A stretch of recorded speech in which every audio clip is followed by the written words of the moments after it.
আসসালামু আলাইকুম ওরহমতুল্লাহি ওবরাকাতু। আলহামদুলিল্লাহি রব্বিল আলামিন ওয়াসসালাতু ওয়াসসালামু আলা আশরাফিল আমবিয়া মুরসালিন নবিয়িনা মুহাম্মদ ওয়া আলা আলিহি ওয়া সাহবিহি আজমাইন। রব্বি ইশরাহ লি সাদরি ওয়া ইয়াসসির লি আমরি ওয়াহলুল উকদাতাম মিন লিসানি ইয়াফকাহু কাওলি। আলহামদুলিল্লাহ। ওয়ালাইকুম আসসালাম ওয়া রাহমাতুল্লাহ।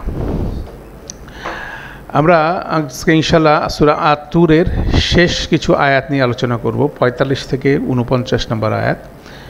মূলত এই সূরার সেকশন বলতে পারেন। এখানে মূলত গত সেকশানে আমরা যেটা আলোচনা করছিলাম যে একটা সিরিজ অফ আর্গুমেন্ট আল্লাহ এখানে প্লেস করছেন, যে যারা মুকাজ্জিবিন তারা কী ধরনের আর্গুমেন্ট প্লেস করার চেষ্টা করে সেটার কিছু বর্ণনা এবং সাথে সাথে সেটার আল্লাহ উত্তর দিলেন। দেওয়ার বিপরীতে আল্লাহ কিছু প্রশ্ন শুরু করলেন যে এই প্রশ্নগুলোর উত্তর কী। তো সেই প্রশ্নগুলোর কোনো সদুত্তর তাদের কাছে নাই, বা থাকলেও সেটা তারা স্বীকার করে না, সেটা স্বীকার না করে তারা সেটা অস্বীকার করে। এই বিষয়টা হচ্ছিল এখানে একটা গুরুত্বপূর্ণ আসপেক্ট। তো তারা অনেক ধরনের কথা বলে, তো সব ধরনের কথা কী ধরনের কথা তারা বলতে পারে সেগুলোর একটা ফিরিস্তি দিয়ে আল্লাহ 45 নম্বর আয়াতে তার রসুলকে বলছেন ফাদার হুম, অতএব তাদেরকে তুমি কী করো, ছেড়ে দাও। দার শব্দটা আমরা দেখব। ফাদার হুম একটা কমান্ড আল্লাহ দিলেন। এর কন্টিনিউশন হিসেবে 48 নম্বর আয়াতে বললেন ওয়াজবির, এবং সবর করো, তাদেরকে উপেক্ষা করো এবং তুমি কি করো, সবর করো। কিসের ব্যাপারে সবর করো সেটা বলা হচ্ছে। তাহলে দুইটা ইনস্ট্রাকশন, এই টোটাল বর্ণনা যেটা দেওয়া হচ্ছে। তাহলে বর্ণনাটা শুরু হচ্ছিল তুর দিয়ে, তুর পর্বতের শপথ নিয়ে, তারপর কিতাবের শপথ নিয়ে, তারপরে সেই ধারাবাহিকতা অনুসারে এই কিতাব যে কথাগুলো বলে সেটার মধ্যে সতর্ক করে। সেখানে আল্লাহ এর আগে বলছে ইন্না আযাবা রাব্বিকা লা সাদিক, ইন্না আযাবা রাব্বিকা লা ওয়াকি, নিশ্চয় তোমার রবের আযাব অবশ্যই অবিসম্ভাব্যভাবে ঘটতে যাচ্ছে। মা লাহু মিন দাফি, কেউ এটাকে কী করতে পারো না, এটাকে আটকানোর কারো ক্ষমতা নাই। তারপরে জাহান্নামের কথা বলা হচ্ছে, এবং এটাকে অনেকে কি করতেছে, মুকাজ্জিবিন যারা মিথ্যা প্রতিপন্ন করে তারা এটাকে কি করছে, অস্বীকার করার চেষ্টা করছে। সে অস্বীকার করে অনেক রকম কথা তারা বলে। সেটার বিপরীতে আল্লাহ তার রসুলকে বলছেন কি কথা বলতে পারে সেটা নমুনা দিয়ে বলছেন, যতই তারা এইসব কথা বলুক বা এগুলো নিয়ে তুমি যতই চিন্তাভাবনা করো, that is not the issue. তোমার বিষয়টা হচ্ছিল কি, তুমি এইসব জিনিসগুলো উপেক্ষা করতে হবে। কেননা মানুষ ভালো কাজ করতে গেলে অনেক নেগেটিভ কথা বলে, কন্টিনিউয়াসলি সমালোচনা করতে থাকে। এখন কেউ যদি ওই সমালোচনার মধ্যে নিমজ্জিত হয় তাহলে আর ভালো কাজ তার করা হবে না। এটা হচ্ছে কমন ফর্মুলা। এবং বিভিন্ন সময় আল্লাহ সুবহানাহু ওয়া তাআলা তার রসুলদেরকে এই ধরনের মেসেজই দিয়েছেন যে যারা বিরোধিতা করতেছে তাদেরকে কি করো, উপেক্ষা করো, তোমার কাজ তুমি করে যাও। তোমাকে যে কমান্ড দেওয়া হয়েছে সেটা তুমি প্রতিপালন করো। কে কি বললো না বললো এটা মাথা ঘামানোর কোনো ব্যাপার না, এগুলো বলতেই থাকবে। তুমি যতই তাদেরকে লজিক দাও না কেন, তাদের যে মিথ্যা প্রতিপন্ন করার যে অ্যাটিটিউড সেটা কন্টিনিউ করবে। সেজন্য অনেকগুলো কথা আল্লাহ এখানে বললেন, বলে ফাজার হুম। এবং এখানে ফাজার হুম এখানে কমান্ডগুলো একটু কয়েকটা আমরা কুইকলি দেখি। যখন এই সূরার প্রথমে আল্লাহ বলছিলেন ইন্না আযাবা রাব্বিকা লাওয়াকি, নিশ্চয় তোমার রবের শাস্তি কি অবিসম্ভাব্যভাবে ঘটতে যাচ্ছে। এরপরে শেষে দেখেন বলা হচ্ছে ওয়েট পেশেন্টলি ওয়াজবির লিহুকমি রাব্বিক। প্রথমে বলছে ইন্না আযাবা রাব্বিকা লাওয়াকি ওয়াজবির লিহুকমি রাব্বিক, এটাও কিন্তু একটা কানেকশন এটার মধ্যে আছে। তারপরে ইন্না আযাবা রাব্বিকা লাওয়াকি বলার পরে ফাযাক্কির, অতএব এটার ব্যাপারে কী করো, স্মরণ করাও। এখানে বলে ফাজার হুম, তাদেরকে কী করো, উপেক্ষা করো। স্মরণ করাও, উপেক্ষা করো, এটাও একটা কিন্তু প্যারালালস এই সূরার কনসেপ্টের মধ্যে আছে। তো সেইভাবেই কনসেপ্টটা যে কনসেপ্টটা দিয়ে শুরু হচ্ছে সেরকম কনসেপ্ট দিয়ে কিন্তু শেষ হচ্ছে, কনক্লুশন আল্লাহ টানতেছেন, এটাও একটা গুরুত্বপূর্ণ বিষয়। তো এখানে একই রকমভাবে যে কথাটা আমরা বলছিলাম, মূল থিমটা হচ্ছিল তারা যা কিছু বলছে সেটাকে উপেক্ষা করো। সে যত বড় শক্তিশালী হোক না কেন, যত বেশি প্রভাবশালী হোক না কেন, যত বেশি প্রচণ্ড মিডিয়া ক্যাম্পেইন তার থাকুক না কেন, সেটাকে আমলে নেওয়া যাবে না। সেটাকে উপেক্ষা করে তুমি মানুষকে যে স্মরণ করানোর কাজ সেটা স্মরণ করাতে হবে সেটা। এবং মুসা আলাইহিস সালাম যখন দাওয়াত দিচ্ছেন ফেরাউনের ক্ষেত্রে, সেরা সূরা শুআরার মধ্যে খুব সুন্দর বর্ণনা আছে। সেখানে যেমন 16 নম্বর আয়াতে আল্লাহ বলতেছেন ফাতিয়া, তোমরা দুইজনে যাও ফেরাউনের কাছে ফাকুলা, তারপর তোমরা দুজনে বলো, ইন্না রসুলু রব্বিল আলামিন, নিশ্চয়ই আমরা হচ্ছিল রব্বুল আলামিনের পক্ষ থেকে রসুল, আন আরসিল মানা বানি ইসরায়েল, এবং আমাদের সাথে বানি ইসরায়েলকে তুমি যেতে দাও। ঠিক আছে না? এই দাওয়াত দিয়ে শুরু করলেন। তারপর ফেরাউন অনেক রকম মন্দ কথা বলল। মন্দ কথা বললে সেই মন্দ কথাগুলোকে উপেক্ষা করেও আপনি দেখেন এটা আলাপটা শুরু হচ্ছে 26 নম্বর আয়াতে মুসা আলাইহিস সালামকে কী বলতেছেন, কলা রব্বুস সামাওয়াতি ওয়াল আরদি ওয়ামা বাইনাহুমা, তিনি হচ্ছে আকাশ জমিনের রব এবং এর মাঝখানে যা আছে সব কিছু রব, ইন কুনতুম মুকিনিন, যদি তুমি দৃঢ় প্রত্যয়ী হও তাহলে তুমি সেটা অবশ্যই বুঝতে পারবা। কলা লিমান হাউলাহু আলা তাসমাউনা, তখন ফেরাউন বলতেছে, সে তার আশেপাশে যারা আছে তাদের বলল যে তোমরা কি শুনছো না? তারপরও এভাবে তাকে উপেক্ষা করার পরও মুসা আলাইহিস সালাম কি বলেন, কলা রব্বুকুম ওয়া রব্বু আবাইকুমুল আউয়ালিন, এই তোমাদের রব এবং পূর্বপুরুষদের রব। দ্যাট মিনস বিভিন্নভাবে তাকে হিউমিলেট করার চেষ্টা করছে ফেরাউন, কিন্তু মুসা আলাইহিস সালাম ওনার যে মেসেজ, সেই রিমাইন্ডারটা উনি কন্টিনিউ করতেছেন, ওইটাকে উপেক্ষা করতেছেন, উনি অপমান করতেছেন। ফেরাউন মুসা আলাইহিস সালামকে কটাক্ষ করছে, অপমান করছে, কিন্তু সেটাকে উপেক্ষা করে যে মেসেজটা দেওয়ার, সেই মেসেজটা সবরের সাথে দেওয়া। সেই সবরের সাথে দেওয়ার মধ্যে হচ্ছিল যতই শক্তিশালী হোক না কেন সেই প্রতিপক্ষ, তাকে কি করতে হবে, তাকে আল্লাহ সম্পর্কে স্মরণ করাই দিতে হবে। সেটাও একটা গুরুত্বপূর্ণ সুন্নাহ এখানে আল্লাহ বর্ণনা করছেন এই সূরার মধ্যে অনেকগুলো কথা। তাহলে দেখা যাচ্ছে যে তাহলে আল্লাহ এতগুলো কথা কেন বললেন, মানে এখানে বিষয়টা হচ্ছিল যে অনেকগুলো কথা বললেন। আম ইয়াকুলু না শাইরুন, তারা বলে তুমি হচ্ছিল একজন কবি, না তারাব্বাসু, আমরা অপেক্ষা করছি, বিহি রাইবাল মানুন, তোমার এই কবির একটা পতন হবে সেই জন্য। তখন আল্লাহ বললেন তার রসুলকে বলতে, কুল তারাব্বাসু, তোমরা অপেক্ষা করো, ফা ইন্নী মাআকুম মিনাল মুতারাব্বিসিন, আমিও তোমাদের সাথে অপেক্ষা করছি। এরকমভাবে সিরিজ অফ টক তাদের আল্লাহ বর্ণনা করে তারপর বলতেছেন ফাজার হুম।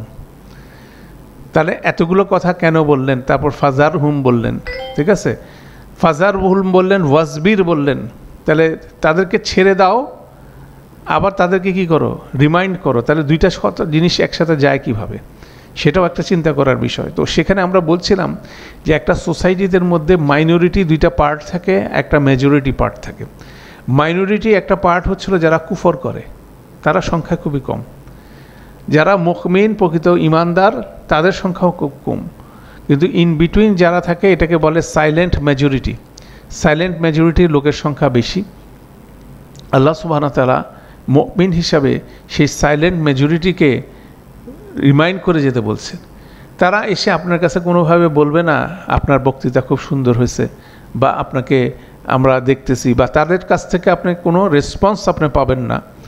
কিন্তু আল্লাহ বলছেন এখান থেকে কি হবে, মানুষ কি হবে, ইমানের দিকে চলে আসার সম্ভাবনা আছে। অতএব যারা মন্দ কথা বলছে তারা হচ্ছে কুফর শ্রেণীর লোক, তাদের কি করো, উপেক্ষা করো, কিন্তু তোমার রিমাইন্ডার কন্টিনিউ করো সেই মাস মেজরিটি, সাইলেন্ট মেজরিটির দিকে, যাতে করে তারা কি করতে পারে, যাদের মধ্যে ইমানের অংশবিশেষ আছে তারা যাতে সেখান থেকে বেনিফিটেড হতে পারে। তাহলে এটাও কিন্তু একটা ইন্টারেস্টিং বিষয় এখানে আছে। তো এখানে জার শব্দটাকে বিভিন্নভাবে অ্যানালাইসিস করা যায়, মানে এটা শুধু ছেড়ে দেওয়া না, এটা এমনভাবে ছেড়ে দেওয়া মানে এটার সাথে আর কোনো রকম সম্পর্ক থাকে না। মানে ছেড়ে দেওয়ার অনেকগুলো প্রতিশব্দ আছে, যেমন জার শব্দের মধ্যে একটা আছে ওয়াজারা টান, মানে দুই ঠোঁটের একে অপর থেকে আলাদা হয়ে যায়, দুইটা ঠোঁট কিন্তু কন্টিনিউয়াসলি এটা লেগে থাকে না, এটা সব কন্টিনিউয়াসলি আলাদা হিসাবে থাকে, তাই না? তারপর আরেকটা শব্দ আছে যে হাড়বিহীন ছোট মাংসের টুকরা, শরীরের সামান্য ফোলাভাব, অস্ত্রোপচারের পরে ফেলে দেওয়া হয় মাংসের যে ছোট টুকরাগুলো। তারপর একটা দর্জি যে পোশাক বানানোর সময় ছোট ছোট টুকরাগুলো ফেলে দেয়, সেটাও কিন্তু এই শব্দের সাথে জড়িত।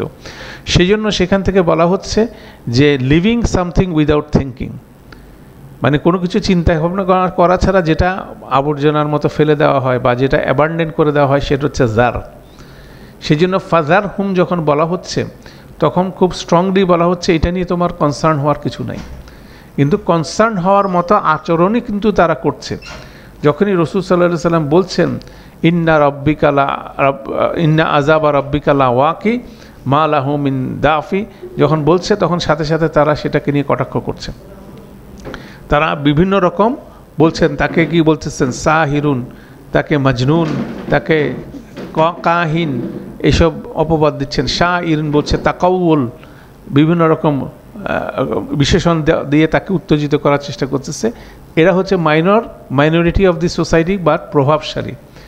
তারা প্রভাবশালী হিসেবে মাইনরিটি হিসেবে থাকলেও তাদেরকে কি করতে বলা হচ্ছে ফাজার হুম, ঠিক আছে, ফাজার হুম বলে তাদেরকে উপেক্ষা করতে বলা হচ্ছে। এটা একটা গুরুত্বপূর্ণ কমান্ড এখানে দেওয়া হচ্ছে। তো এইখান থেকে যখন বলা হচ্ছে ফাজার হুম হাত্তা ইউলাকু ইয়াউমা হুমুল্লাযী ফিহি ইউসআকুন, এবং সেই দিন পর্যন্ত যেদিন তারা কি হতভম্ব হয়ে যাবে। ইউসআকুন শব্দটা আছে এখান থেকে বলা হচ্ছে যে হতভম্ব। এই সংক্রান্ত আয়াত হচ্ছিল সূরা জুমারের 68 নম্বর আয়াতটা আমরা পড়ি। ওয়ানুফিকা ফিস সূর, অতঃপর সূরের মধ্যে কি হবে, ফুঁক দেওয়া হবে। ফা অতঃপর সাইকা, এই সাইকা ইউসআকুন শব্দটা একই কমন শব্দ। মুচ্ছা যাবে মান ফিস সামাওয়াতি ওয়াল ওমান ফিল আরদি ইল্লা মা ইয়াশা আল্লাহ, আল্লাহ যাকে চান তাকে ছাড়া আকাশ এবং জমিনের মাঝখানে যারাই আছে সবাই মূর্ছা যাবে। এটা হচ্ছিল একটা বিষয় এখানে বলা হচ্ছে, মূর্ছা যাবে। সুম্মা নুফিকা ফিহি উখরা, অতঃপর দ্বিতীয়বার কি করা হবে, ফুৎকার দেওয়া হবে। ফা ইজা হুম কিয়ামুন ইয়ানজুরুন, অতঃপর তারা কি হবে, তারা উঠে দাঁড়াবে বিস্ফোরিত নয়নে।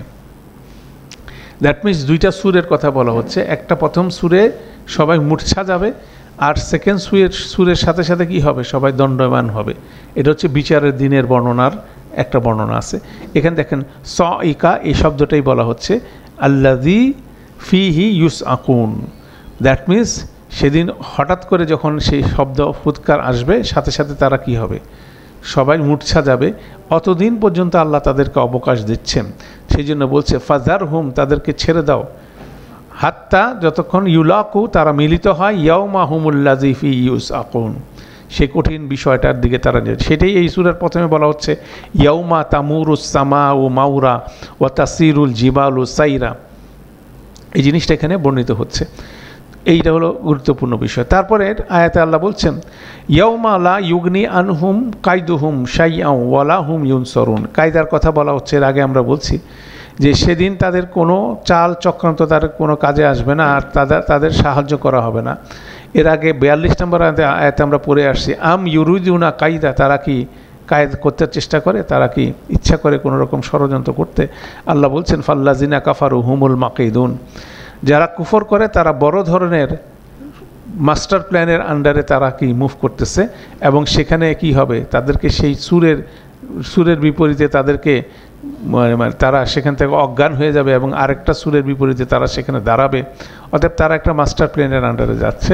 তাহলে সেদিন বলতেছে কোনো রকম কায়দা তাদের সেদিন কোনো কাজ হবে না। এখন দুনিয়াতে কত ধরনের কায়দা করছে সেটার একটা বিবৃত বর্ণনা আমরা পড়ে আসছি। তারা বিভিন্ন রকম কথা বলতেছে, বিভিন্ন রকম আর্গুমেন্ট দিচ্ছে, বিভিন্ন রকম বিষয় আদি করতেছে, এগুলো বলতেছে কোনো কিছুই কাজে আসবে না।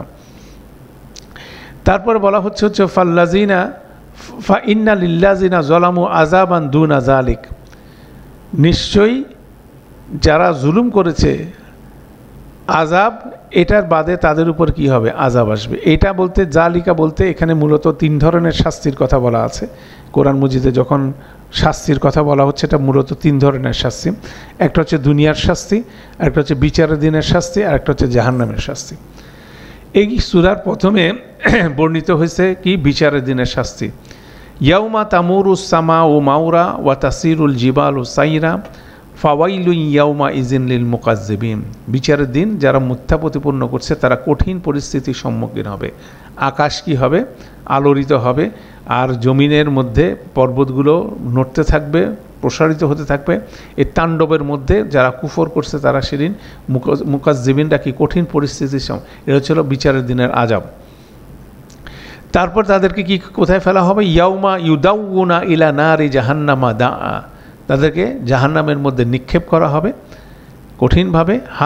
হাজিহিন নারুল্লাতি কুনতুম বিহা তুকাজ্জিবুন, এবং এটাই সে নার যেটার ব্যাপারে তারা অস্বীকার করত, মিথ্যা প্রতিজ্ঞা করত। এখন আল্লাহ বলছেন ওয়া ইন্না লিল্লাযিনা যালামু আযাবান দুনা যালিক, এই জালিকের মধ্যে এইসব আযাবের বিপরীতে বাদে আরেকটা আযাবতে তারা সম্মুখীন হবে, সেটা হচ্ছে দুনিয়ার আযাব। সেই আযাবটা কি? যেটা ফেরাউন ফেস করছিল, যেটা নূহ আলাইহিস সালামের কাউম ফেস করছিল দুনিয়ার বুকেই, তারপর সলেহ আলাইহিস সালামের কাউম, তারপরে আদ জাতি, সামুদ জাতি, যারা প্রতিটা যারা বিদ্রোহী জাতি, যারা রসুল তাদের রসুলকে কি করেছিল, মিথ্যা প্রতিপন্ন করার চেষ্টা করেছিল, তারা কি করছে, সেই পরিস্থিতির মধ্যে পড়ছে। তো এখানে ইন্টারেস্টিং ওয়েতে একটা জিনিস কন্টিনিউশন হচ্ছিল, আমরা এখন পর্যন্ত যেটা বললাম সবগুলো ফাদার হোম, এটা কি থার্ড পার্সনে বলা হচ্ছে, অতএব তাদেরকে কি করো, উপেক্ষা করো, হ্যাঁ ছেড়ে দাও। হাত্তা ইউলাকু, যতক্ষণ পর্যন্ত তারা মিলিত হয়, ইয়াউমাহুম, তাদের একদিনে, আল্লাযী ফিহি ইউসআকুন, যেখানে তারা কি হবে, তারা মুচ্ছা যাবে, যারা সেখানে আকস্মিকভাবে তারা আক্রান্ত হবে। ইয়াউমা লা ইউগনি আনহুম, এই যে হুম বলা হচ্ছে, তারা সেদিন তাদের কোনো রকম কায়দু হুম, তাদের কায়দা কোনো রকমভাবে সেদিন কাজে আসবে না। শাইয়ান মৃত্যুমাত্র বামা হুম ইউনসরুম, তাদেরকে সাহায্য করবে, সবগুলো কিন্তু হুম তাদেরকে বলা হচ্ছে। হঠাৎ করে এখানে 47 নম্বর আয়াতে আল্লাহ ইন্না লিল্লাযিনা যালামু, সাবজেক্টটাকেই বলা হচ্ছে। এতক্ষণ পর্যন্ত হুম বলতেছে কাদেরকে, সেটা কিন্তু বোঝা যাচ্ছিল না স্পষ্ট, কিন্তু যারা জুলুম করে তাদের ব্যাপারে বলা হচ্ছে আযাবান দুনা যালিকা ওয়ালাকিন্না আকসারা হুম লা ইয়ালামুন। আবার হুম থার্ড পার্সেন্টে চলে গেছে। দ্যাট মিনস এখানে খুব সুন্দরভাবে এখানে প্লেস করা হচ্ছে যে যাদেরকে ছেড়ে দিতে বলা হয়েছে, যাদের কোনো কায়দা সেদিন কাজে লাগবে না, যাদেরকে সাহায্য করা হবে না, তারা মূলত কারা? যারা জুলুম করছিল, যাদের যে কাজটা করা উচিত হয় না, তারা সে কাজটা যখন করছে তখন তাদের সেদিন কি কঠিন পরিস্থিতির মধ্যে তারা ফেস করবে। এইভাবে ক্র্যাফটি ওয়েতে খুব সুনিপুণভাবে এই গ্রুপটাকে আবার এখানে রিমাইন্ড করা হলো। এরাই হলো মুকাজ্জিবিন, এরাই হচ্ছে জুলুম। মুকাজ্জিবিন যারা মিথ্যা প্রতিপন্ন করে, এটা তাদের সহজাত বিষয় না, এটা হচ্ছে এটার বিপরীতে তারা অবশ্যই জুলুম করছে, এবং সেই জুলুম এটার মাধ্যমে যেটা বর্ণিত হচ্ছে, যারা কোরাইশরা যেহেতু প্রাইমারি এখানে অডিয়েন্স, তাদেরকে যেমন ইন্ডিকেট করতেছে কিয়ামত পর্যন্ত যারাই জুলুম করবে তারাই এই গ্রুপের মধ্যে পড়বে। এখানে যেটা বলা হচ্ছে, যে জিনিসটা আছে ওয়ালিল্লাযিনা যালামু আযাবান দুনা যালিকা ওয়ালাকিন্না আকসারাহুম লা ইয়ালামুন, এই দুনিয়াতে যে তারা কঠিন একটা পরিস্থিতির মধ্যে পড়তেছে সেটার ব্যাপারে তাদের কোনো রকম বোধ জ্ঞান তাদের মধ্যে নাই। তো এটা মূলত বদরের যুদ্ধের কথা বলা হচ্ছে। বদরের যুদ্ধের আগে এই সূরাটা নাজিল হয়েছে কোথায়? মাক্কি জীবনে নাজিল হয়েছে, শেষ ভাগে নাজিল হয়েছে মাক্কি জীবনে। তখন যদি কোনো কোরাইশদেরকে বলা হতো যে আর কিছুদিনের মধ্যে তোমরা এরকম একটা যুদ্ধ করবা, যুদ্ধের মধ্যে তোমাদের 70 জন টপ মানে শীর্ষস্থানীয় নেতৃবৃন্দের মধ্যে থেকে 70 জন কি হবে, নিহত হবে, এরকম এই রসুলের সাথে যুদ্ধ করে, তখন সেটা কি কেউ কোনোদিন বিশ্বাস করতো? বেসিক্যালি ওই জিনিসটা বলা হচ্ছে যে একটা নিকটবর্তী আযাবে তারা কিন্তু ফেস করতে যাচ্ছে, এবং কোরাইশদের জন্য বদরের যুদ্ধের যে হিউমিলেশন, এটা ছিল তাদের দুনিয়াতে আযাব, এবং তারা সেভাবে নিঃশেষ হয়ে গেছিল। তাদের শীর্ষ নেতৃত্ব যারা রাসূল সাল্লাল্লাহু আলাইহি ওয়াসাল্লামের সাথে মাক্কি জীবনে বড় ধরনের অপরাধ করেছিল, তাদেরকে আল্লাহ সুবহানাহু ওয়া তাআলা বদরের যুদ্ধে এবং বদরের যুদ্ধে আগে বা পিছনে এটাকে করা, তাদেরকে ধ্বংস করেছিলাম। এবং যখনই তাদেরকে বলা হতো তখন কি তারা বলতো, দেখি নিয়ে আসো দেখি। ইয়াস্তাজিলুনাকা বিল আযাব, তারা তোমার কাছে শাস্তির জন্য তাড়াহুড়া করে। যখন তাদেরকে সতর্ক করা হয় বিচারের দিনের পরিস্থিতি, তখন যখন যারা পরিস্থিতির কথা বলা হচ্ছে যে এটার আগেই আযাব আসতে যাচ্ছে, তখন বলছে ঠিক আছে নিয়ে আসো দেখি, দেখি তোমার আযাব কি। সেটা প্রতিটা জাতি বলছে। নূহ আলাইহিস সালামের জাতি বলছে, তারপরে সলেহ আলাইহিস সালামের জাতি বলছে, তারপরে হুদ আলাইহিস সালামের জাতি, মানে আদ, সামুদ, তারপরে এরা সবাই কিন্তু এটা বলছে। যখনই মেসেঞ্জাররা তাদেরকে সতর্ক করছে, তাদেরকে এইভাবে বলছে দেখি তোমার আযাব কোথায়, কতটুকু, মানে তখন এখানে আল্লাহ এই সূরার মধ্যে বলছে না, আফাসিহরুন হাযা, এটা কি এখন জাদু মনে হয়? আম আনতুম লা তুবসিরুন, নাকি তোমরা দেখতে পাচ্ছ না? সেদিন আগুনের সামনে তাদেরকে এভাবে হিউমিলেট করা হবে। তো সেখানে এই জিনিসটা এখানে বলা হচ্ছে ইন্না লিল্লাযিনা যালামু আযাবান দুনা যালিকা ওয়ালাকিন্না আকসারাহুম লা ইয়ালামুন। আকসারাহুম লা ইয়ালামুন মানে হচ্ছিল তাদের বেশিরভাগই কোনো ধারণাই নাই, যে কী ধরনের পরিস্থিতির মধ্যে তারা ফেস করতে যাচ্ছে। এটা হচ্ছে আরেকটা কনক্লুডিং কমেন্ট। এরপরে সবচেয়ে পাওয়ারফুল আয়াত হচ্ছিল 48 নম্বর আয়াত। সেখানে আল্লাহ বলছেন তার রসুলকে, ওয়াজবির লি হুকমি রাব্বিক, সবর করো তোমার রবের ফায়সালার জন্য, বা সবর করো তোমার রবের বিচারের জন্য। অনেকভাবে দ্যাট মিন্স যা কিছু ঘটতে যাচ্ছে, অনেক ধরনের অন্যায় অত্যাচার চলছে, এটার বিপরীতে অবশ্যই আল্লাহর বিচার নেমে আসবে, দুনিয়াতেও নেমে আসবে এবং আখেরাতে সেটা আছে। ওই সময় পর্যন্ত তোমার যেটা কাজ সেটা তুমি কন্টিনিউ করো। ওয়াজবির লুই হুকমি, একই রকমের স্টেটমেন্ট আপনি দেখবেন সূরা আরাফের 87 নম্বর আয়াতে আছে। এখানে বলা হচ্ছে ওয়া ইন কানা তাইফাতুন মিনকুম আমিনু বিল্লাযী উরসিলতু বিহি ওয়া তাইফাতুন লাম ইউমিনুন, আর যদি তোমাদের একদল বিশ্বাস করে আমাকে যা দিয়ে পাঠানো হয়েছে তাতে, আর একদল অবিশ্বাস করে, তখন ধৈর্য ধরো যে পর্যন্ত না আল্লাহ আমাদের মধ্যে মীমাংসা করে দেন।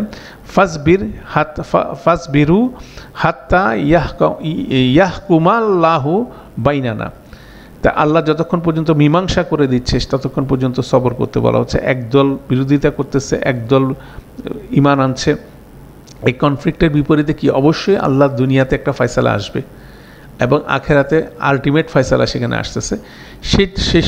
সে পর্যন্ত তো কি বলা হচ্ছে, ওয়াজবির লি হুকমি রাব্বিক। এখানে লি একটা শব্দ ব্যবহার হচ্ছে প্রিপোজিশন, যেটা হাত্তা ইয়াহকুমাল্লাহু, এই জায়গায় কিন্তু এই প্রিপোজিশন নাই। তখন মুফাসসিররাও এই আলোচনাটার মধ্যে বলছেন যে এই লি শব্দটা ইন্ডিকেট করে কি, একইভাবে এগিয়ে যেতে থাকো যতক্ষণ না আরেকটি নির্দেশ আছে। দ্যাট মিন্স রাসূল সাল্লাল্লাহু আলাইহি ওয়াসাল্লাম মক্কায় মুশরিকদেরকে ফেস করছেন, তাদের বিপরীতে সবরের সাথে যতই তারা অত্যাচার করছে এই বাণীর প্রচার তারা অব্যাহত রাখছেন যতক্ষণ পর্যন্ত না হিজরতের নির্দেশ আসে। তারপর ওনারা কি হিজরত করে মদিনায় চলে গেলেন, সেটা একটা অ্যাসপেক্ট।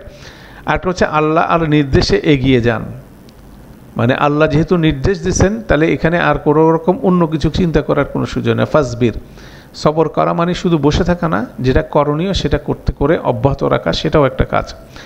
তারপর বলা হচ্ছে যেহেতু আল্লাহ আপনাকে নির্দেশ দিয়েছেন তাই এগিয়ে যান। কেন এগিয়ে যাবে? কেন যেহেতু আল্লাহ নির্দেশ দিয়েছেন।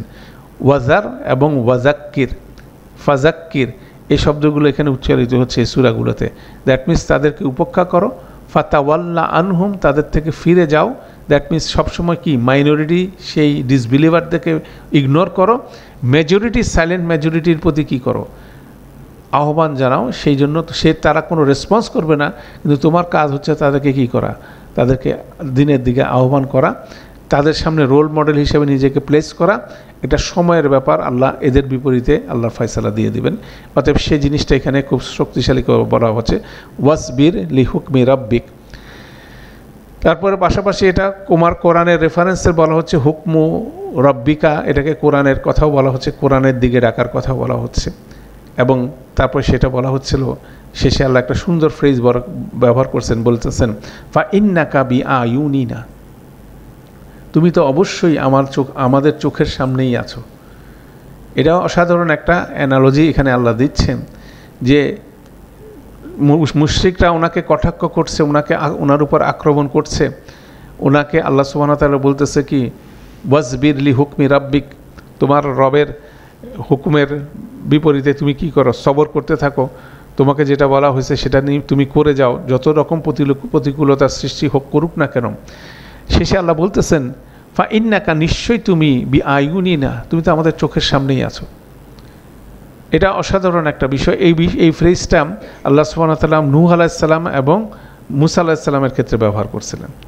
নূহ আলাইহিস সালামের ক্ষেত্রে, মূসা আলাইহিস সালামের ক্ষেত্রে যখন ওনাকে তার মা ছেড়ে দিল কি সেই পানিতে, শিশু মূসাকে, তখন সেই বর্ণনাতে আল্লাহ বলছেন এভাবে, এই বলে তাকে একটি সিন্দুকের মধ্যে রাখো, তারপর এটিকে পানিতে ভাসিয়ে দাও, তারপর নদী তাকে তীরে ভেরাবে, তাকে নিয়ে যাবে আমার এক শত্রু ও তারও শত্রু, আমি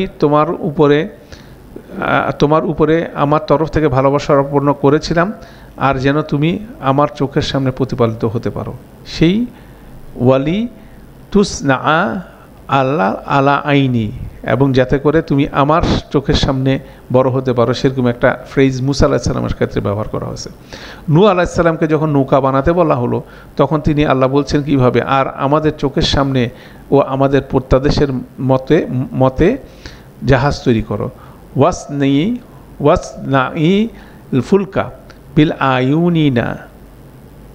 আয়ুনিনা ওয়াল ওয়াহিনা, দুইটা আমাদের চোখের সামনে এবং আমাদের ওহির মাধ্যমে কী করো, সেই নৌকা বিল্ড আপ করো। অর্থাৎ এটা একটা ফ্রেজ ব্যবহার করা হচ্ছে। আল্লাহ তার রসুলকে কনফিডেন্স দিচ্ছেন যে তোমার উপর থেকে আমাদের চোখ বিন্দুমাত্র সময়ের জন্য কি হয় নাই, সরে যায় নাই। অতএব আল্লাহ তার রসুলকে সাহস দিচ্ছেন, তাহলে কোনো অবস্থাতে পিছ পা হওয়া যাবে না। মানে তোমাকে যেটা করতে বলা হয়েছে তুমি সেটা করতে থাকো, যতই সমালোচনা সেখানে হোক না কেন।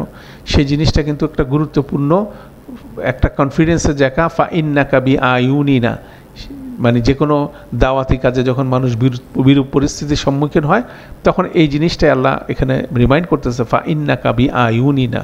হ্যাঁ, বলার পরে তারপরে বলা হচ্ছে ওয়াসাব্বি বিহামদি রাব্বিকা হিনা তাকুম।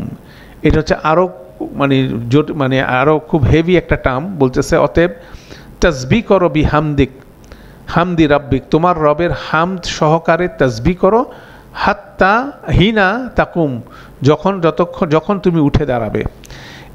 এখানে তাসবিহ হামদের সাথে যেমন আমরা যেই ফ্রেজটা আমরা ব্যবহার করি, সুবহানাল্লাহি ওয়া বিহামদিহি সুবহানাল্লাহিল আযীম, এই তাসবিহটাই হচ্ছিল হামদের সাথে তাসবিহ করা। তাসবিহ শব্দের মূল বিষয়টা হচ্ছিল not attributing anything that is less than perfect to Allah. That means আল্লাহর সংক্রান্ত ব্যাপারে কোনো রকম নেগেটিভ ধারণা অন্তরের মধ্যে পোষণ না করা, এইটাই হচ্ছিল তাসবিহর একটা মূল ডিমান্ড। যখনই মানুষ পরিস্থিতির মধ্যে পড়ে, তখন অনেকে বলার চেষ্টা করে আল্লাহ কোথায়। এই জায়গা থেকে বেরোয় আসা, এবং যত কঠিন পরিস্থিতি পড়ুক না কেন, রসুল সাল্লাল্লাহু সাল্লাম তার সাহাবীরা কন্টিনিউয়াসলি কঠিন থেকে কঠিনতম পরিস্থিতির মধ্যে পড়ছে। রসুল সাল্লাল্লাহু সাল্লামের পুত্র সন্তান মারা গেল, আবু লাহাব কটাক্ষ করলো, তো সেটা হলে তখন তার মনে আসতে পারে আল্লাহ কোথায়, তাই না? প্রতিটা ক্রাইসিসের মধ্যে মনে হইতে পারে যে আল্লাহ কোথায়। তা আল্লাহ তো রব্বুল আলামিন, উনি তো সব দেখতেছেন। আল্লাহ বললেন না, ফা ইন্নাকা বি আয়ুনিনা, তুমি তো আমাদের চোখের সামনে আসো। তো চোখের সামনে থাকার পরেও তো বিভিন্ন রকম বিরূপ পরিস্থিতির মধ্যে দিয়ে যাচ্ছে। তো বিরূপ পরিস্থিতির মধ্যে যাওয়ার মধ্যে কি বিষয়টা হচ্ছিলো, প্রথম হচ্ছিল কি, এগুলো সবই আল্লাহর মাস্টার প্ল্যানেরই অংশ। এটার মধ্যে কোনো রকম সন্দেহের কোনো সুযোগ নাই যে এটার বিপরীতে ডেফিনেটলি কোনো না কোনো কল্যাণ আছে। মানে আপনার আমার বর্তমান যে ক্রাইসিস, সেখান থেকে কি হবে, আল্লাহ সুবহানাহু ওয়া তাআলা কোনো না কোনো কল্যাণের দিকে যাবে। যখন সামনের দিকে আগারেই পিছন দিকে দেখাবে, বোঝা যাবে, অনেক ক্ষেত্রে বোঝা যাবে দুনিয়াতে, অনেক ক্ষেত্রে বোঝা যাবে আখেরাতে। আপনি দুনিয়াতে বুঝবেন না যে কি কল্যাণ আপনার এই ক্রাইসিসের মধ্যে আল্লাহ রাখছে, সেটা আখেরাতে যায় টের পাবেন। কিন্তু অবশ্যই সেটার মধ্যে কি কল্যাণ আছে, আল্লাহর প্ল্যানের মধ্যে কোনো রকম ফ্ল নাই, তাই না? তাহলে যেমন ধরেন রসুল সাল্লাল্লাহু আলাইহি ওয়াসাল্লাম 13 বছর স্ট্রাগল করলেন কেন মাক্কি জীবনে? উনি তো আরও 3 বছর আগে চলে যেতে পারতেন মদিনাতে, তাহলে ওনার জীবনটা সহজ হতো না? তাহলে কেন আল্লাহ আরও 3 বছর ওনাকে রেখে মক্কা থেকে মদিনায় হিজরত করালেন? তাহলে সেটার মধ্যে কি আছে? ওনার হেকমা আছে, আল্লাহর হেকমা আছে। সেজন্য যখন এটা করেছেন তখনই সেটা ছিল রাইট প্লেস। তাহলে সাব্বাহা শব্দের মাধ্যমে, তাসবিহর মাধ্যমে যেটা হয়, সব ধরনের নেগেটিভ ধারণাকে মানে কি রিফিউট করা হয়, বাতিল করা হয়। যেমন সাব্বিহ ইসমা রাব্বিকাল আলা, যে সূরা আলার মধ্যে আছে, মহিমা ঘোষণা করো তোমার সমুন্নত প্রভুর নামের। যখন আল্লাহর অনেকগুলো গুণবাচক নাম আছে, যেমন আল্লাহর নাম হচ্ছে হাকিম, আল হাকিম, যেটা এখানে ওয়াজবির লি হুকমি রাব্বিক, তাহলে তোমার রবের বিচারের কথা বলা হচ্ছে। তাহলে মানুষ প্যালেস্টাইনে অবিচার ফেস করতেছে, বিভিন্ন জায়গায় মানুষ ইনজাস্টিস ফেস করতেছে, সেটার বিপরীতে কি আল্লাহর হুকুম নেমে আসবে। এখন আল্লাহর হুকুম কখন নেমে আসবে, কিভাবে নেমে আসবে, সে জ্ঞান বুদ্ধি আমাদের কাছে নাই, কিন্তু আমাদের বিশ্বাসের জায়গা থেকে আমরা বলছি যে কি অবশ্যই এটার বিপরীতে আল্লাহর যথাযথ হেকমা নেমে আসবে, সেটা এই দুনিয়াতে হয়তো আমরা বুঝতে পারবো, না পারলে আখেরাতে অবশ্যই এটা পরিষ্কারভাবে বোঝা যাবে। এইভাবে আল্লাহর হুকুমের বিপরীতে, হেকমার বিপরীতে আপনার আমার কনফিডেন্স থাকা, সমস্ত নেগেটিভ ফিলিংসকে দূর করে ফেলা, এটাই হচ্ছিল তাসবির মূল বিষয়। তাসবিহ মানে হচ্ছে সব ধরনের নেগেটিভ জিনিস দূর করে ফেলা। যেমন ধরেন একটা টেবিলের উপরে অনেক কিছু নেগেটিভ জিনিস আছে, অনেক ময়লা আছে, আপনি সবগুলো পরিষ্কার করে ফেললেন, তাহলে ইট ইজ এ তাসবিহ। কিন্তু সেটা কি পূর্ণ হলো না, টেবিলটা ক্লিন, কিন্তু এটা কি এটা পূর্ণ হলো না। তখন আপনাকে কি করতে হবে, হামদ দিয়ে এটাকে কি করতে পূর্ণ করতে হবে। যে কনসেপ্টটা হচ্ছে না, আমরা বলছি যে কোনো ধরনের ত্রুটি নেই, বরং কি আছে সেখানে কি বেনিফিট আছে। একটা মানুষের ক্যান্সার হয়েছে, সে ক্যান্সারে প্রচণ্ড কষ্ট করছে, তো সেখানে সে আল্লাহকে বলছে সুবহান আল্লাহ, এটা হচ্ছে না আল্লাহর কোনো ত্রুটি নেই। সাথে সাথে সে কি বলছে আলহামদুলিল্লাহ, যে আল্লাহ যে আমাকে যে এই ক্রাইসিসের মধ্যে দিছেন, ক্রাইসিসে পরীক্ষা দিছেন, এখান থেকে অবশ্যই আমার কি আছে, কল্যাণ আছে। তাহলে সুবহান আল্লাহি ওয়া বিহামদিহি সুবহান আল্লাহিল আযীম, যেমন একটা সুবহান আল্লাহ, আলহামদুলিল্লাহ, আল্লাহু আকবার, এগুলো আমরা তোতাপাখির মতো উচ্চারণ করছি, কিন্তু এটা জীবনের সাথে সংশ্লিষ্টভাবে যদি আমরা উচ্চারণ করতে পারি, সেইটাই হলো আমাদের কাজ। সেই জন্য আল্লাহ তার রসুলকে বলছে ওয়াসাব্বি বিহামদি রাব্বিকা হিনা তাকুম, যখনই তুমি দাঁড়াও মানে বিভিন্নভাবে দাঁড়াও, তুমি ঘুম থেকে উঠে দাঁড়াও, তুমি দাওয়াতের জন্য দাঁড়াও, বিভিন্ন পরিস্থিতিতে মানুষকে কাজের জন্য, তাকুম কমা শব্দটা আসে যখন মানুষ কি কাজের মধ্যে উদ্যোগ হয়, কোনো উদ্যোগ নেয় মানুষ। কেন আপনি একটা উদ্যোগ নিচ্ছেন, সেই উদ্যোগের বিপরীতে তারা কি করতেছে, নেগেটিভ কথাবার্তা বলতেছে, আপনাকে হিউমিলেট করার চেষ্টা করতেছে, তো সেইটার বিপরীতে আমি কি হয়ে যাচ্ছি, ডিমোরালাইজড হয়ে যাচ্ছি। তো আল্লাহ সুবহানাহু ওয়া তাআলা বলতেছে যে ডিমোরালাইজ হওয়ার কিছুই নাই এখানে। এই যে আবু লাহাব, যে আবু জাহেল, এগুলো আমি সৃষ্টি করেছি, তাদের রবও আমি, ঠিক আছে। অতএব তুমি তোমাদের দাওয়াত দিতে অব্যাহত রাখো। এখন তারা যদি ইনজাস্টিস করে, সেটার বিপরীতে আমার জাস্টিস কি অবশ্যই আসছে। তো অতএব সেটার উপর বিশ্বাস করে তুমি কি করো, তোমার কাজ ঠিক মতো করো। মানে এখানে মাস্টার প্ল্যান, আল্লাহর প্ল্যানের কোনো রকম ত্রুটি নেই। এটা হচ্ছে গুরুত্বপূর্ণ একটা বিষয় জীবনের প্রতিটা ক্ষেত্রে, সে জিনিসটাই, সেটাই আল্লাহ তার রসুলকে বলছেন ওয়াসাব্বি বিহামদি রাব্বিকা হিনা তাকুম, যখনই তুমি দাঁড়াও কি করো, কন্টিনিউ করো তোমার রবের কি তাসবিহ, হামদের সাথে তোমার রবের তাসবিহ কি করো, কন্টিনিউ করো। সেই জিনিসটা খুব গুরুত্বপূর্ণ, এবং সেই ক্রাইসিস মুহূর্তেই রাসূল সাল্লাল্লাহু আলাইহি ওয়াসাল্লাম সেটা করলেন। বলার পরে তারপরে আয়াত হচ্ছে ওয়ামিনাল লাইলি ফাসাব্বিহু ওয়া ইদবারান নুজুম, এবং বললেন রাতেবেলা সেখানেও কি করো, সেখানেও তাসবিহ করো, এবং ওয়া ইদবারান নুজুম, এবং যতক্ষণ পর্যন্ত আকাশ থেকে কি হয় না যায়, তারাগুলো কি হয়ে যায়, বিলীন না হয়ে যায়। দ্যাট মিনস যতক্ষণ ভোর না হচ্ছে। দ্যাট মিনস এখানে দুইটা জিনিসকে এখানে হাইলাইট করা হচ্ছে। যেমন উনি সারাদিন দাওয়াত দিচ্ছেন, তিনি আরেকজনের বেনিফিটের জন্য কি কাজ করে যাচ্ছেন, আর ওনার নিজের বেনিফিটের জন্য কাজ করতে হচ্ছে কোথায়, রাতেবেলা। নিজে রাতেবেলা কী করতেছে, আল্লাহ তাসবিহ করে নিজে রিফ্রেশ হচ্ছেন। আর যখনই তিনি দাঁড়াচ্ছেন দাওয়াত দিতে, তিনি কি করতেছেন, তাসবিহ করতেছেন, হামদ করতেছেন। দ্যাট মিনস সারাদিন যে মন্দ পরিস্থিতি উনি ফেস করলেন, সেটার বিপরীতে রাতেবেলা আল্লাহর কিতাব পড়ে তাহাজ্জুদের সালাত আদায় করে তিনি কী করতেছেন, সেই মনের মধ্যে থেকে সমস্ত ব্যাড ফিলিংসগুলো উনি দূর করে ফেলতেছেন। কীভাবে এই কোরআন মজিদে আল্লাহ তার রসুলকে বলছেন কীভাবে মুসা আলাইহিসসালাম স্ট্রাগল করেছিল, কীভাবে নূহ আলাইহিসসালাম স্ট্রাগল করছিল, সলেহ আলাইহিসসালাম, হুদ আলাইহিসসালাম, ওনারা কীভাবে স্ট্রাগল করেছিল, ওনাদের কাউম কীভাবে তার সাথে আচরণ করেছিল, এটার বিপরীতে সেই সব কাউমের পরিণতি কী হয়েছিল, সেগুলো আল্লাহ বর্ণনা করছেন। সেই ইতিহাস থেকে সে বর্ণনাগুলো যখন কোরআন মজিদে উপস্থাপন করছে, সেগুলো পাঠ করছেন, আর রাসূল সাল্লাল্লাহু আলাইহি ওয়াসাল্লাম কনফিডেন্স পাচ্ছেন আল্লাহর হুকুমের ব্যাপারে। অতীতে যা ঘটছে সেখান থেকে কনফিডেন্স পেয়ে এই কোরাইশ জাতির বিপরীতে ওনার ডিমোরালাইজ হওয়ার যতগুলো ইস্যু ছিল, সবগুলো রাতেবেলা কী হয়ে যেত, ক্লিন হয়ে যেত। সেটাই তার রসুলকে আল্লাহ সুবহানাহু ওয়া তাআলা বলতেছেন ওয়া মিনাল লাইলি ফাসাব্বিহু ওয়া ইদবারান নুজুম, এবং এটা যখন শেষ পর্যন্ত, ভোর হওয়া পর্যন্ত তুমি কন্টিনিউ করো। দ্যাট মিনস ভোর এক সময় হবেই। রাসূল সাল্লাল্লাহু আলাইহি ওয়াসাল্লামের আশেপাশে কি অন্ধকার, তাহলে সেখান থেকে অন্ধকার থেকে বের হওয়ার রাস্তাই হচ্ছিল আল্লাহর তাসবিহ করা হামদের সাথে, এবং সেটার মাধ্যমে কি হবে, একটা সময় ভোর হবে, এবং সেটাই বলা হচ্ছে যে 13 বছরের মাক্কি জীবনের সেই কঠিন অন্ধকার থেকে আল্লাহ ভোর নিয়ে আসলেন কিসের মাধ্যমে? হিজরতের মাধ্যমে। রিটোরিক্যালি সে জিনিসটা, তাহলে এখানে ওয়াসাব্বি বিহামদি রাব্বিক হিনা তাকুম, যখনই তুমি দাঁড়াও সাথে সাথে কি করো? তোমার রবের, দিনের বেলা তোমার রবের তাসবিহ করো হামদের সাথে, আর রাতের বেলা কি করো? তাসবিহ করতে থাকো একদম নুজুম কি হয়ে যাওয়ার পর, অস্ত যাওয়া পর্যন্ত করো। দ্যাট মিনস এই সাইকেলটা যেমন উনি রেগুলার বেসিস করতেছেন 13 বছর মাক্কি জীবনে, একটা সময় কি হবে? যখন হিজরত হলো তখন কি হলো? তিনি অন্ধকার থেকে কোথায় গেলেন? আলো দিয়ে গেলেন। ওনার জীবনে আলোর জায়গাটা তৈরি হলো, এবং সেখান থেকে ওনারকে আর পিছনে তাকাইতে হয়নি। ইন্টারেস্টিং বিষয় হচ্ছিল, যখন হিজরত করে ওনারা মক্কা থেকে মদিনায় গেলেন, মদিনাতে আউট অফ নাথিং ডে 1 থেকে তিনি হচ্ছিল কি ক্ষমতায়। নির্যাতিত যে ব্যক্তিটা মক্কায় নির্যাতিত হয়ে যাকে হত্যা করার জন্য কোরাইশরা ওনার পিছন পিছন চলে আসলো, উনি যখনই মদিনায় পৌঁছালেন, মদিনার ডে 1 থেকে কি তিনি মদিনার গভর্নর। সে ক্ষমতায় আসার জন্য ওনাকে কোনো কি করতে হয় না, ইলেকশন করতে হয়েছে, ওখানে ক্যাম্পেইন করতে হয়েছে, কোনো কিছু করতে হয় না। ডে 1 থেকে আল্লাহ পরিস্থিতি যেভাবে সৃষ্টি করছেন, তিনি ডে 1 থেকে মদিনাতে যখন হিজরত করলেন উনি ক্ষমতায় অধিষ্ঠ হলেন, এবং বিভিন্ন টানাপোড়েনের পরও আলটিমেটলি কি উনি মক্কা বিজয়ী বেশে তিনি কি আল্লাহ এখান থেকে প্রস্থান করলেন।